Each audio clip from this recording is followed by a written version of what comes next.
beautiful sunny morning.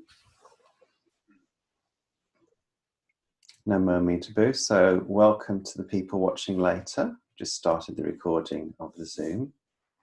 This is a talk called The Joy of Ordinary Things. We're going to take it in turns to do a bit of speaking this morning, and Satya is going to kick us off. And so before we start, I just thought it'd be nice to have a few moments of silence, just so we can all settle in. Namo Mitabu. Namo Mitabu.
Whenever we choose a title to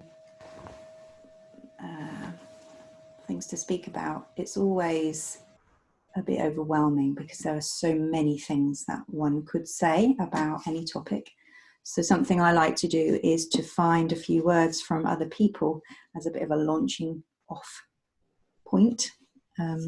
We haven't really prepared too much what we're going to say, so who knows what will happen, but we've both got some things in mind. And I wanted to start with a poem from this beautiful anthology, one of the 3 anthologies that Neil Astley has made, Being Alive, this one. They're full of amazing poems. I'd really recommend them. And this is Mary Oliver. And it's called Look and See. This morning, at waterside, a sparrow flew to a water rock and landed by error on the back of an eider duck. Lightly it fluttered off, amused. The duck, too, was not provoked, but, you might say, was laughing. This afternoon, a gull sailing over our house was casually scratching its stomach of white feathers with one pink foot as it flew. O Lord, how shining and festive is your gift to us, if we only look and see.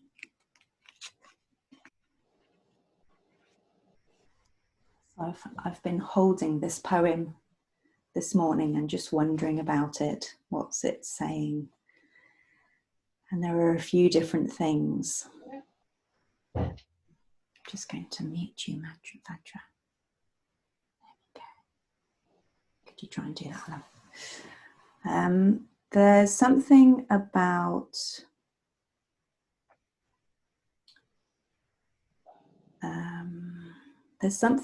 what's already there.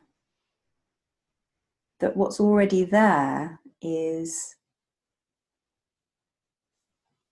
how does she put it? That what's already there is shining and festive. Wonderful words. And that all we have to do to receive those shining and festive things is to see them, is to somehow open our eyes to what is present. So that's one thing, is that it's already there. the joy is already all around us.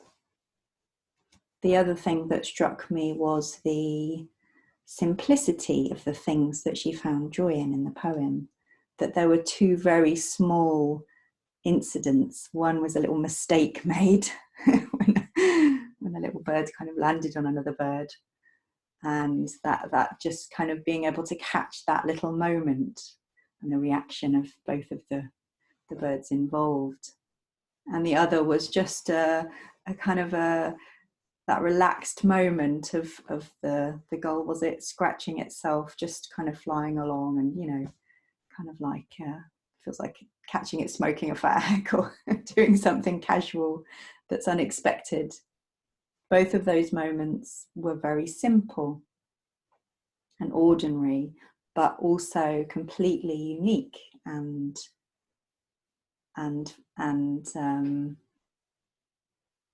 unrepeatable. There's a little bit of magic in them somehow.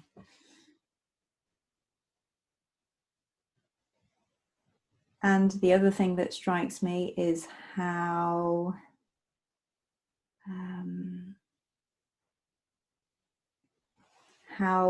there needs to be some spaciousness around those things in order for them to shine. That if she had caught them even but was hurrying off somewhere else, somehow they wouldn't have had the opportunity to become that gift that they were. And of course, for her, they became such a gift that she wrote a poem. And then there's the gift of the poem, which is not just a gift for her, but a gift for me, having read it this morning, and a gift for you.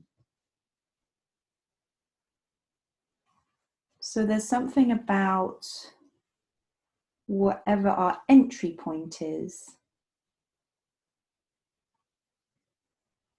we always have an opportunity to either notice, to look and see and receive the gift, or not. And that the gifts tend to be pretty ordinary. That it's not fireworks, it's not fancy parades or buildings being, when they blow a building up and it kind of comes down, those sorts of big moments that we don't experience very often. They're great, but really what's available to us on a moment by moment basis is the very small things. As I look around my office now, I can see the wood grain on my desk, which is my lovely school desk that I've had for many years now. Picked it up for 40 quid somewhere second hand, and I can just see the light falling on the grain of the wood and kind of showing up the texture. And I can see outside, the clouds are really lit up by the sun. They're really textured and fluffy looking, and the sky is really blue. And even if I look at my window, there's a little tiny leaf that's just been caught in a spider web that's just shivering a little bit in the breeze. Those very simple things that, unless we pause and look and see, that we miss them. We just rush past with our brains full of thoughts.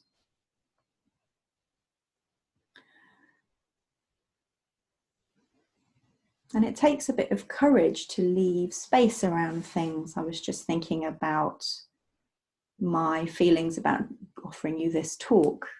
One of the thoughts that comes to me when I think about sitting down and speaking to you guys here, and to the other people that may watch later, is that I really feel like I ought to say something really clever and do some research and cram in lots of advice and usefulness and cleverness and spiritualness and all that stuff. Whereas actually that poem, with some space around it, some space that you are also creating by sitting and quietly listening, is enough. We don't need as much as we think we need to be happy. We don't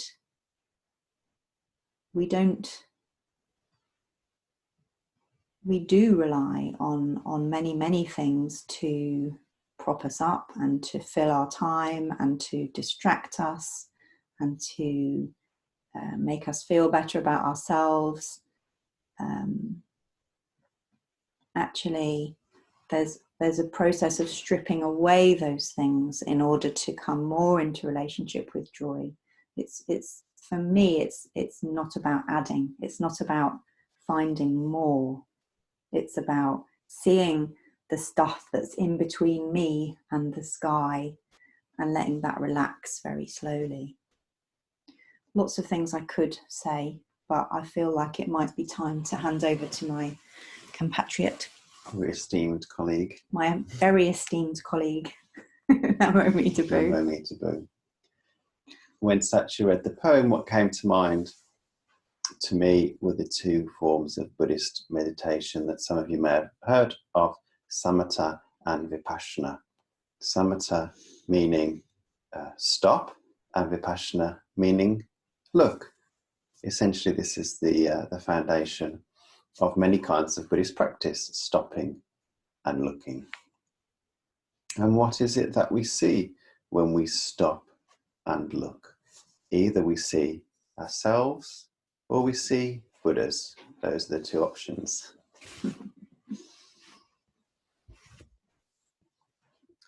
The first teaching that I heard Dharmavijja give, Buddhist teaching, years ago, was on the Lotus Sutra, on the chapter of the stuttering bodhisattva Gadgadasvara.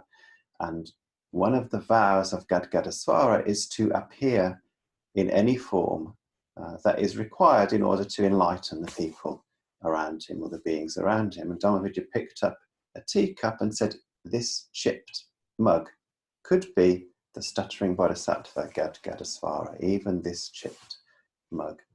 Something very simple has the power to enlighten us.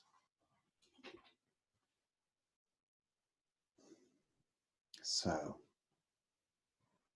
let me unpack that a little bit.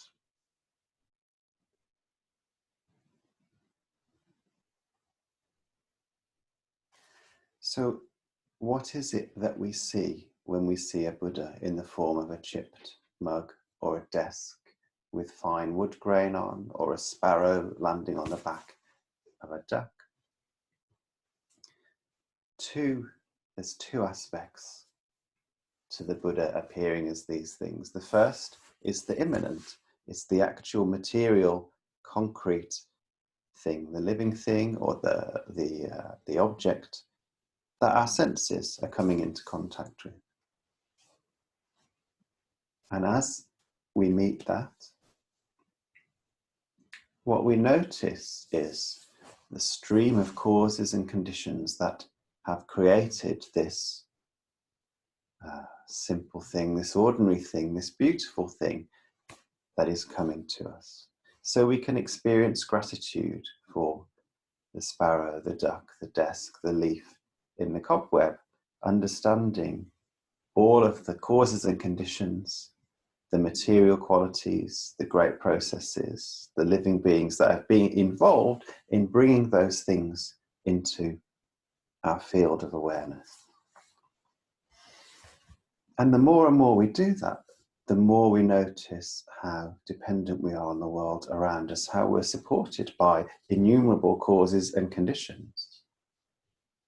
The room that we're sitting in is in a 200-year-old building made from Malvern stone that probably formed thousands of years ago. That whole history of action and natural processes that supports us and allows us to be here. So paying attention to that material quality of what's in front of us can unlock a sense of gratitude, a sense of being in receipt of all these wonderful things, and also the impulse to then want to take care of things properly and to want to give back to the world, to look after what is in our field of awareness. The second aspect, joined to the first one, is the transcendent, the spirit of the Buddha. Essentially, understanding that each of these objects, when we see them with clear eyes, reflect love and compassion. There is something about the eternal that we discover in each thing that we pay attention to.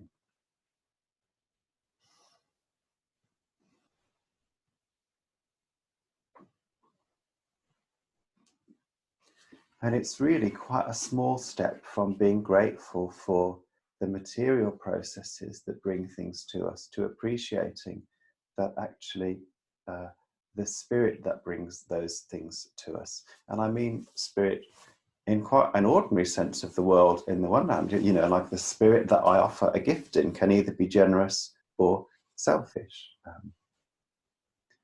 And the more and more we pay attention to the things in our field of vision, what we discover is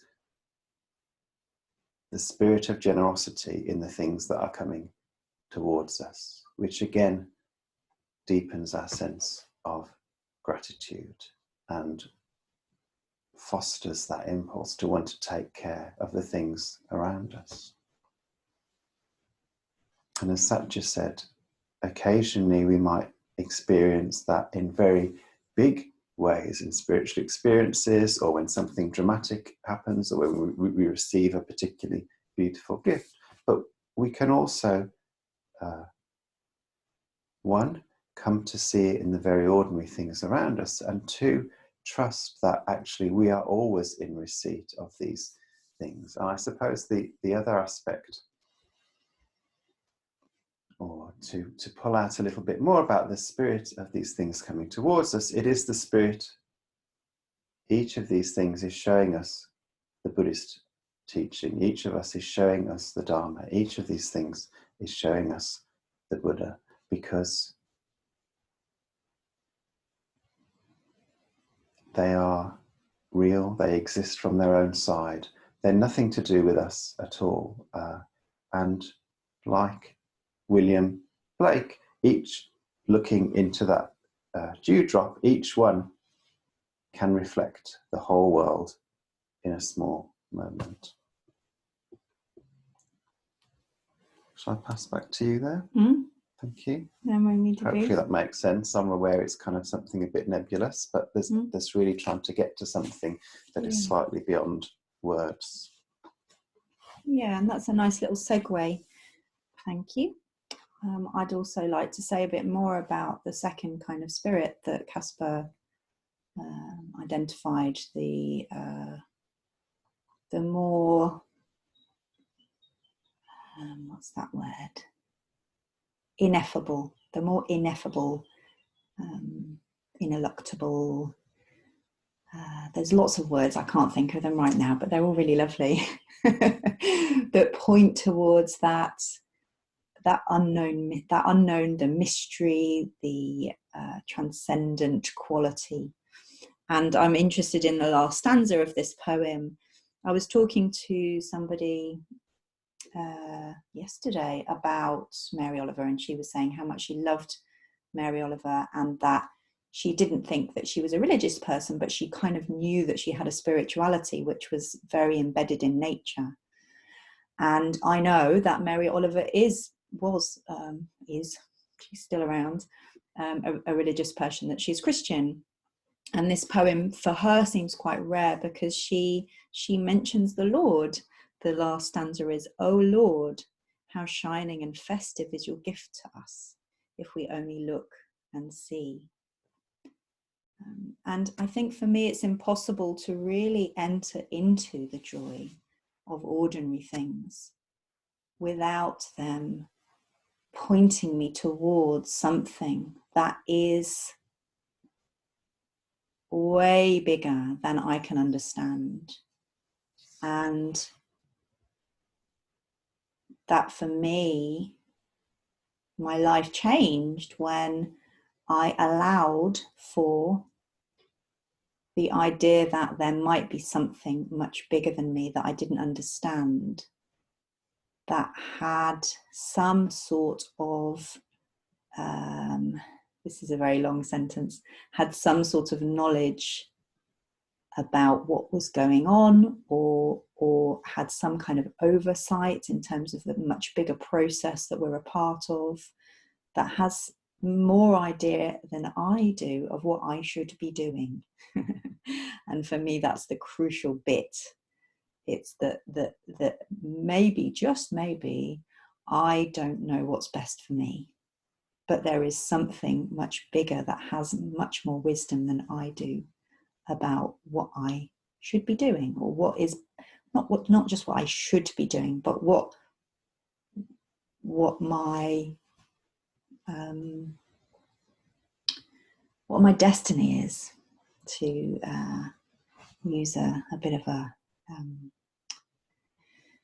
cheesy word. What's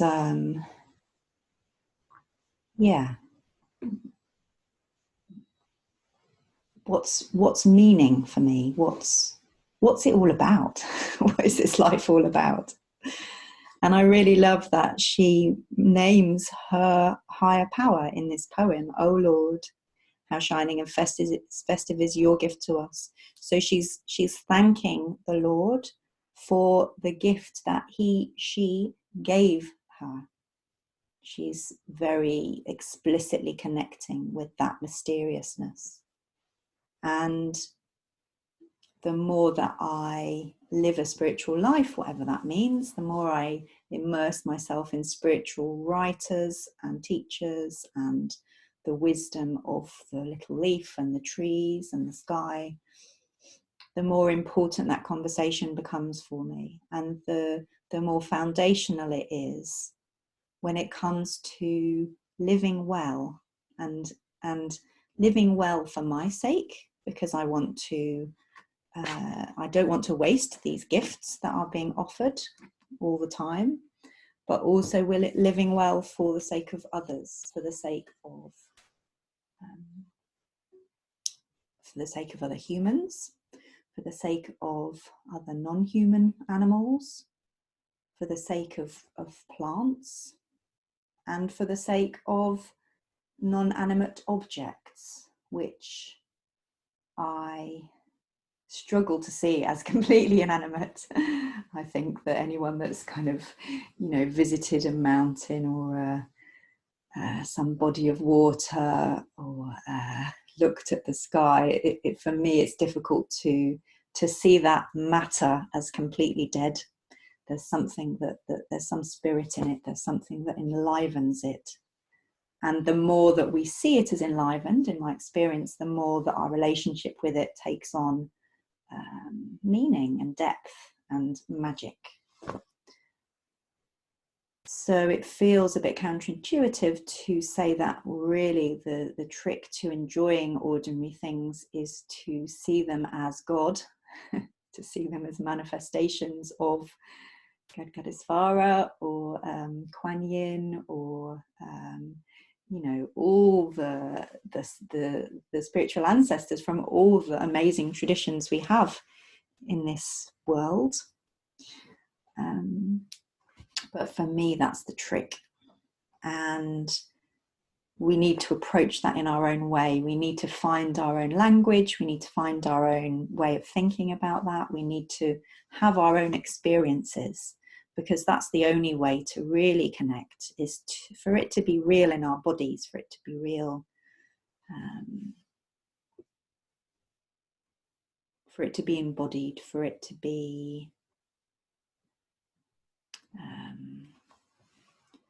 for it to become a part of who we are. And there are lots of things that get in the way of that. I often quote this idea from the 12-step programs, that you're either taking a step towards God, higher power, nature, spirit, love, or away from it, that you can't stay still. You're always doing something that takes you nearer or further away from the Buddha.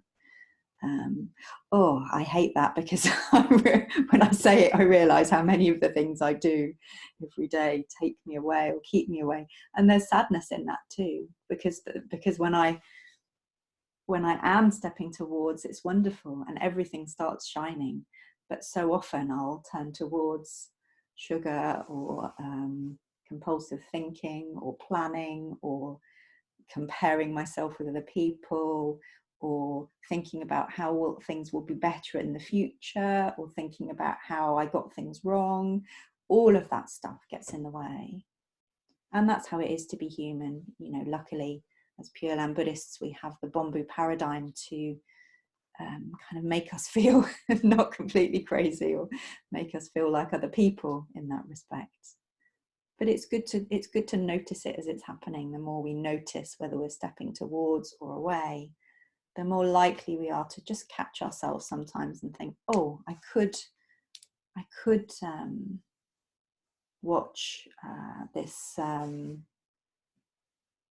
this thing that I know is going to leave me feeling just a bit buzzy and unsatisfied, or I could just go and sit in my room, just sit with the Buddha for 3 minutes, just sit there for 3 minutes, and then decide what you want to do. And if you want to watch the TV, that's fine, but just go and be with the Buddha for a little while. And those are the moments that we catch ourselves, little tiny moments. But yeah, to not get too carried away in thinking that we can control that a lot of the time, because all we can do is just about turn towards the Buddha a little bit.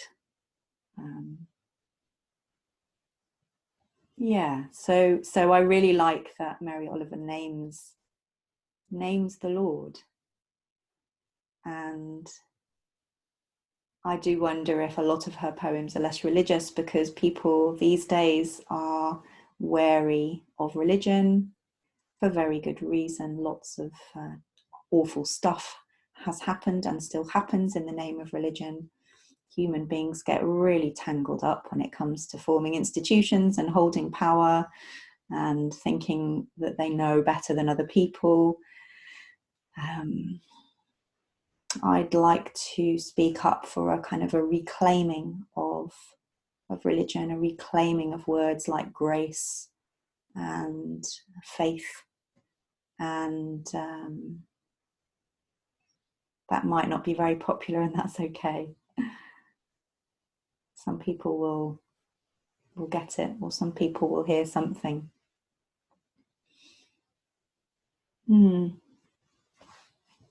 Thank you. Namo me Tabu. There's a experiment or a practice that is sometimes offered at the beginning of a mindfulness course, where you're given a square of dark chocolate and asked to place it on your tongue and really pay attention to the different tastes and textures and sensations as the chocolate melts and fills your mouth. And I can almost taste that just as I'm describing it. And that's a great thing to do.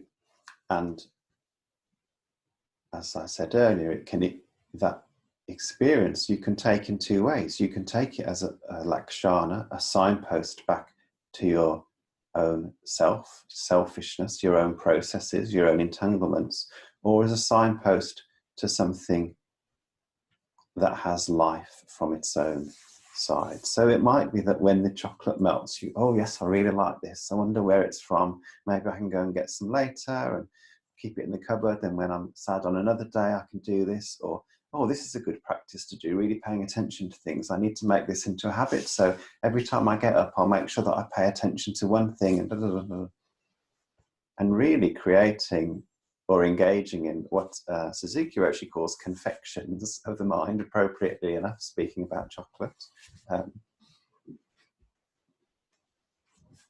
Yeah, Satya's holding one of his books now.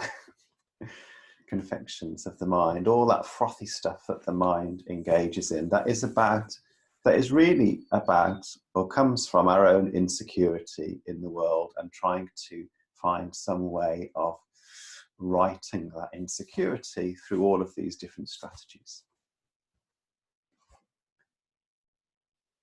Or the dark chocolate can be a signpost to itself, which is nothing to do with me and my insecurities. It can be a signpost to the kind of soil that the cocoa bean was grown in.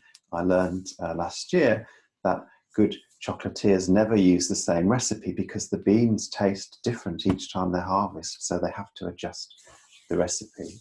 Whereas these big companies use the same recipe to try and produce exactly the same product each time.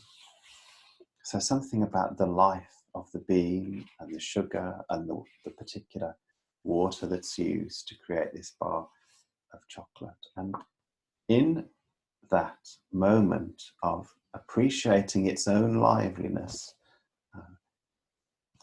Dogen describes that as body and mind falling away. And what he means by that is my own needs falling away and just praising, worshipping, appreciating something that exists in its own right. That's the kind of material aspect of it. And the second thing that can happen in that moment, when the Buddha appears in that piece of chocolate, is that it guides us towards love. And this is the key feature of an encounter with the Buddha, with the Lord, with a Bodhisattva. It guides us towards love, unconditional love, love that is not about getting something in return. It's not the gift I give that I then want to borrow 5 minutes later because I really bought it for myself. It's the gift I give because I really thought about what was going to please you in this moment. It's that kind of love that we're guided towards. So as the chocolate melts, there's the love for the natural world and the gratitude for those processes. But there may also be a thought that appears, perhaps planted by the Buddha, that says, maybe you can spread this joy around. Maybe the next time you have friends over, they can each take a square of dark chocolate and sit and really appreciate the different textures and flavors. And if you're really tuned in, of course, you'll know which of your friends will like the really dark chocolate and which of them will find that a bit too much, and maybe you'll get some slightly less dark chocolate in as well for those people. So, and in that love appearing, that is the Buddha appearing, something that guides us, continually guides us to be more loving, to be more kind, to appreciate more and more what is around us. This morning I've been reading a book by a Zen priest who is writing a commentary on a spiritual text that Jukenic Roshi wrote. And in the commentary, he talks about spiritual practice having two aspects. There is the aspect of training and the aspect of compassion. And even when I read that, I thought, oh yeah, that's things I do, and that's my compassion for others. He describes it, I think it's a he, could be a she. They describe it as the two boats that are taking us from the shore of delusion to the shore of enlightenment, training and compassion. And they say actually the boat of compassion is the compassion that is flowing to us. This is Buddha as Nyorai, the one that comes to us, appreciating that as we tune into these things around us, these very simple moments, it isn't just us moving towards them, it is us receiving something that is continually coming towards us. And that's true in the material sense, but it is also true in the sense that the more and more our faith develops. So training, I guess, is what we do following the precepts. For us, saying the Nembutsu, the more and more grounded we are in that, the more available we become to receiving this compassion from outside of ourselves, which may simply be a feeling of, I'm okay just as I am, I'm accepted by the Buddha. And may also be a feeling of, and this is the space that I need to move into next. So what we're touching on is how real, ordinary, simple things can be a gateway into something quite mysterious and religious, where we become somebody who is guided by the eternal, by the Buddha, by the transcendent, into more loving relationships, into deeper compassion, into deeper appreciation for the things around us. And really, that's the way of checking whether we've been guided by the Buddha or by something else. Is it? Are these impulses, are these messages we're receiving as thoughts, as feelings, as images, as a feeling of movement? Are they guiding us towards deeper love? If so, then we can say that's the Buddha appearing. And the thing I wanted to say, which Satya touched on just now, and I also really felt like it was important to include, is my experience is both of those things with the chocolate, that sometimes it guides me closer towards the Buddha, and sometimes it guides me more and more into my own confections and machinations, and my mind turning and turning, and the confusion.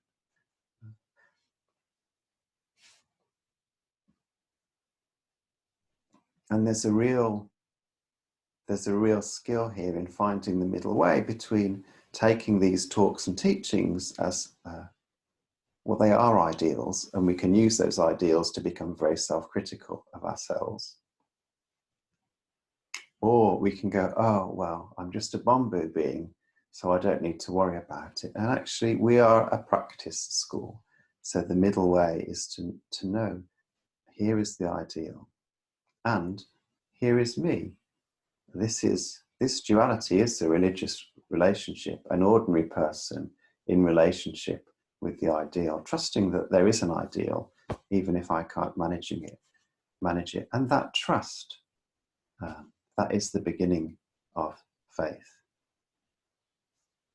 Namo me taboo. Namo me taboo. I'll just read the poem again to finish. Thank you. Don't tell Mary Oliver's estate that we're reading her poem in this talk. Thank you, Mary Oliver. Mary Oliver's estate and Mary Oliver. I think she'd be, well, she might not be pleased, No. I don't know. Look, We can talk about that later. yeah, look and see. This morning at waterside, a sparrow flew to a water rock and landed by error on the back of an eider duck. Lightly it fluttered off, amused. The duck too was not provoked, but, you might say, was laughing. This afternoon, a gull sailing over our house was casually stretching its stomach of white feathers with one pink foot as it flew. O Lord, how shining and festive is your gift to us, if we only look and see. Namo me taboo. Namo me taboo. I really would recommend Mary Oliver's book of essays on creativity that I can't remember the name of, but it's also as it's not really about creativity, it's about living a meaningful life, and it's very well done. Yeah, you know what she was talking about. Yeah. So there will be an opportunity for questions, and I think we'll leave it recording. Yeah, so if anyone, sorry. Yeah, we'll leave it recording. If you want us not be recorded asking a question, don't ask it. Then wait till the recording's finished. Yeah. And if you want to ask a question, just unmute yourself. Have you unmuted everybody? That's dangerous. Okay. Yeah, so if you want to ask a question, just unmute yourself. But no pressure. No pressure. And it can be anything that's arisen from what we've said, or anything else related to spiritual matters. So I can't ask about that recipe for sourdough that you've been using? No. Okay. Hello. Hello, we can hear you. Yeah. It's just something that rose up for me while you were talking about it, that I've got this iPhone, which I'm using now, my friend bought for me, with copious photos of the last 3 or 4 years. And I think because we've been very wound up in, everyday life, I felt like I'm skimming over the surface, and it's really funny. I just don't feel like I'm digging deep enough into that kind of experience you're describing.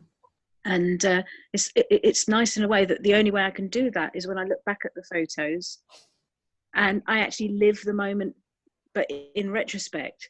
So I guess it's nice I've got that. And on another sort of subject, I don't know, that type of your experience you're describing, it did bring to mind a few experiences I've had over the years of, would you call it a moment of grace or something, when, I mean, there's a film called Bellevue Rendezvous, and I think it's the opening scene, which is just describing, I think it's the grandmother, isn't it, and her grandson, the process they go through of waking up and, you know, turning on it's sublime. That came to mind.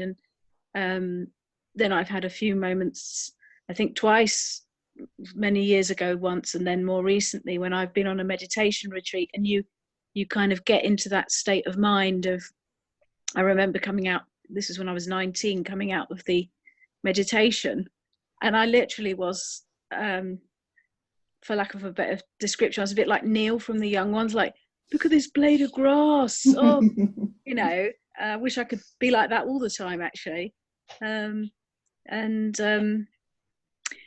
The last year has been very, let's say, just living at 1,000 miles an hour. And I'd love to get back more to that state of mind. And I guess perhaps the route for that is doing more meditation. So yeah, it's sort of interesting what you were saying, because it obviously kicked off a lot of things. So something to focus on, I think. That's all. Yeah, thank you. And it's interesting, isn't it, how I think when people speak about grace, we recognize it even if it's little moments from a long time ago. Yeah. And I think that's really helpful to just notice it in retrospect, notice it when it's happening.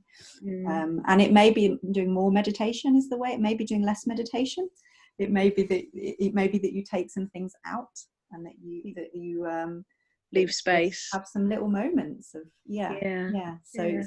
so I think that the tendency of our brains is to think, if I do this, then ...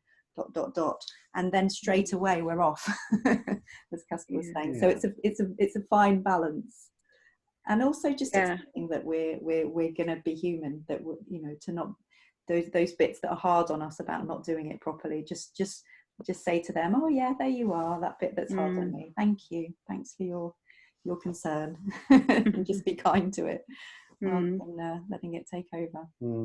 Thanks, Helen. Two things to that for me. One, I really like that idea of appreciating things now that happened a long time ago through seeing it on the camera. Partly I like it because it sort of gives the lie to the teaching about always being in the present moment. Actually, sometimes it's really nice to be in the moment that happened a few years ago. And really remembering those, there's a real joy in that. And also how easy it is to make this into something that we must do, as such you're saying. Actually, I think Dogen would say that our job is to play our appropriate role in life.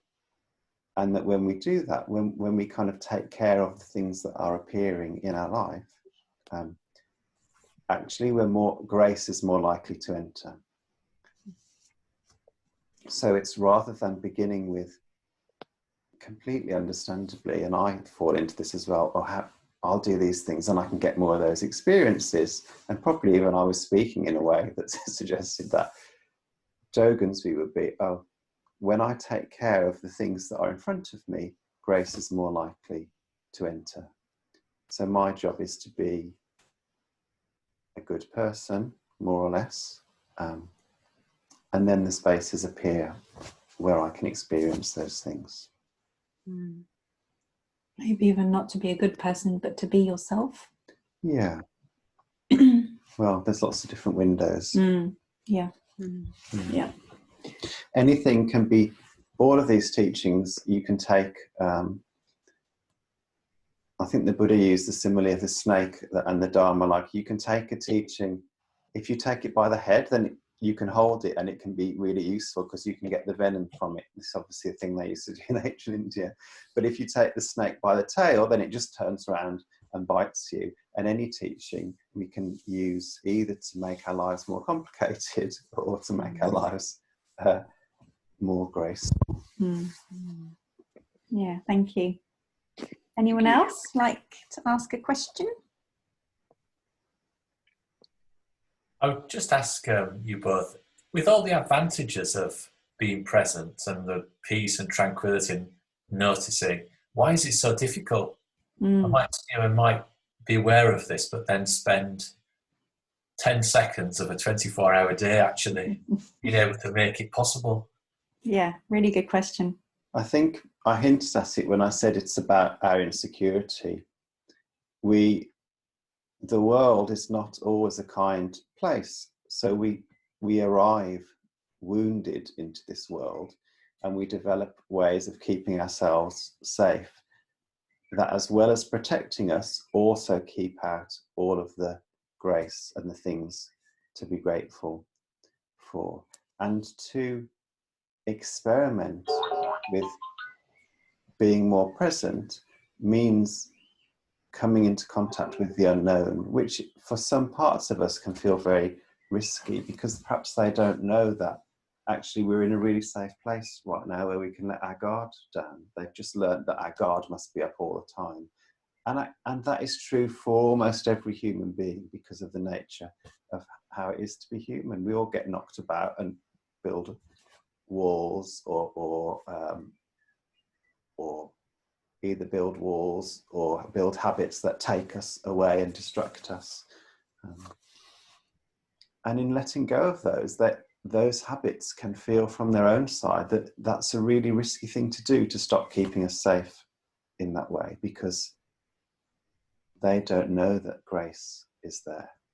So that's why it's an act of faith, an act of trusting that when we begin to relax, the good things will come in and we'll be held by something. Yeah, I would completely second that. And to come in from from a different window, my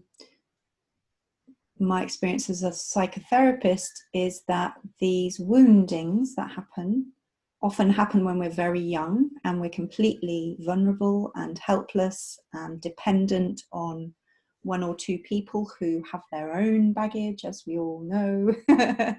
And so when those woundings happen when we're very little, they really stay with us because we don't have friends to talk about it with, or a different home to go to, or ways of making us safe.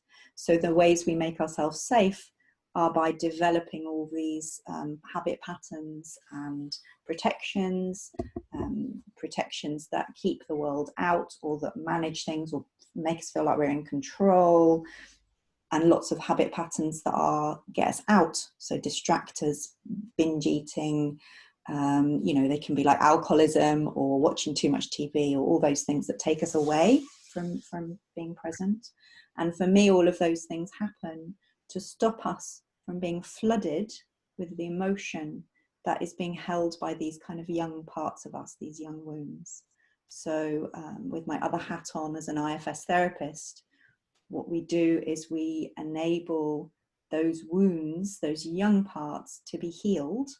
And that when those young parts are healed, those protective bits have less need to try and keep them quiet, shove them in a cupboard. So that process is a psychological one, but it could also be talked about spiritually, that if we have faith in something, if we take refuge somewhere, we can begin to show the Buddha our hurting, vulnerable bits with the permission of the bits that are kind of keeping them safe and in a cupboard, keeping us safe from them. And that can begin to transform in the light of the Buddha. So that's a really, I don't know if that makes much sense, because that's a very short summary of something that's quite complicated. But there are always good reasons for us taking ourselves out.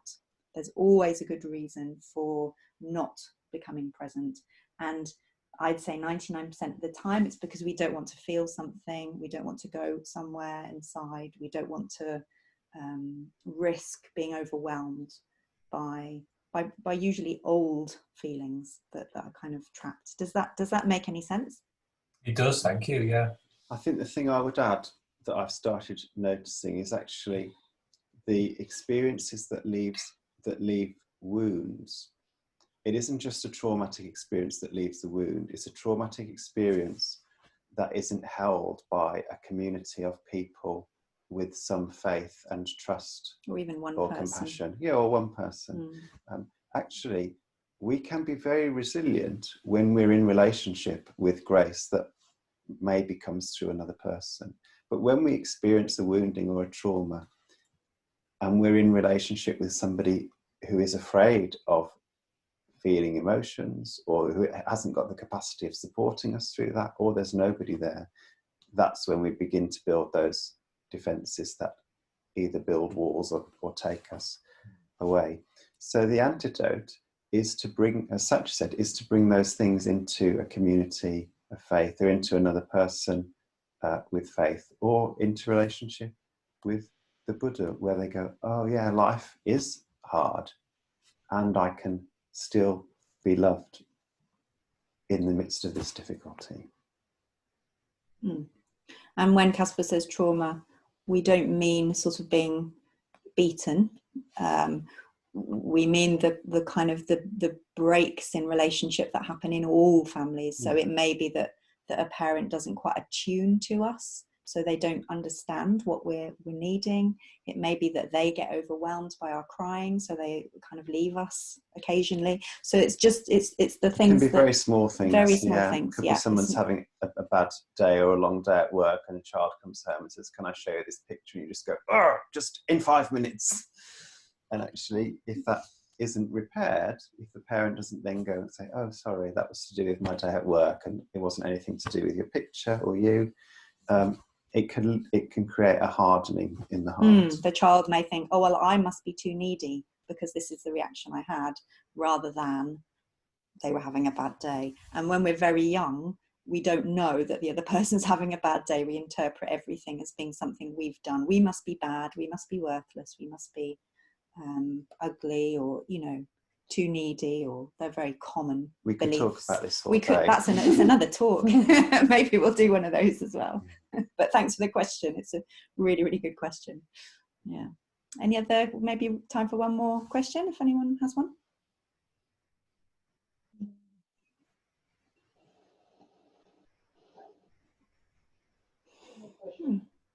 All right, well, thank you very much for joining us. It's really nice to talk to people rather than no people. Yes.